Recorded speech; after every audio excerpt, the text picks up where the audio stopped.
How do we evaluate an engineering design method? A design method is a description of how to achieve a desired result, and it is considered a key product of academic engineering design research. But how do we know that a design method works? This brings us to the question of the evaluation of design methods. It turns out that the evaluation of design methods has many shortcomings. If we look at the academic literature, many papers published in journals such as Research in Engineering Design are not evaluated at all. And in practice, even well-known methods such as quality function deployment turn out rather ambiguous results, which means that we don't really know if they work or not. How can we improve on that situation? One way to do it is to learn from other fields, which are close to ours. In this paper, we are specifically looking at software engineering and health sciences, because these two fields share many commonalities with our field, but they have further developed and matured evaluation methods. We start with software engineering evaluation methods. Software engineering evaluation methods are quite similar to those methods used in our field, such as case studies, surveys, control experiments, ethnographies, and action research. One exception is meta-analysis. In meta-analysis, the data from several statistical studies are pooled and contradictions are resolved. And this makes meta-analysis very powerful because it is capable of generalizing over a set of statistical studies.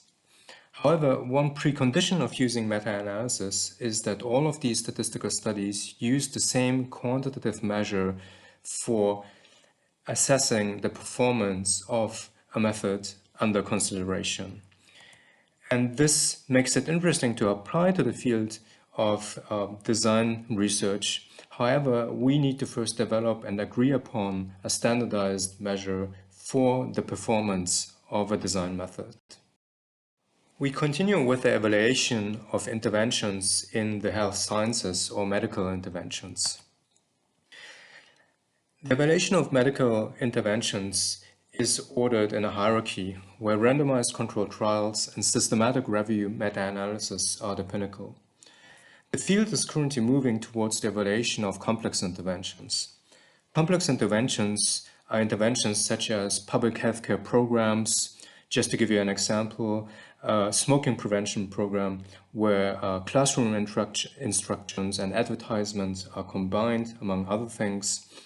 And these interventions are multiple, which means they are multi-component, and the interventions interact over time, which means that a classroom introduction might be followed by an advertising campaign, so they are dynamic.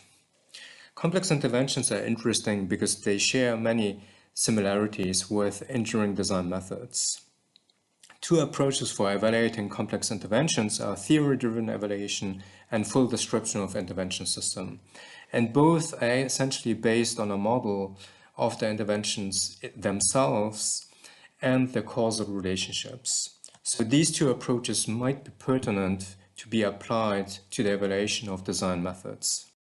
To conclude, we should care about the evaluation of design methods because we want to know if a design method works in practice or not. We took inspiration from other fields in which evaluation methods have been further developed than in ours, such as software engineering and the health sciences. Three evaluation methods seem to be interesting to be adopted to our field: meta-analysis, theory-driven evaluation, and full description of intervention system. However, to adopt these three methods to our field, we first need to agree upon a standardized way of measuring the performance of a design method. However, we believe that doing so would significantly increase the credibility of our domain. And we hope that this paper made a small step towards this objective. Thank you very much for your attention.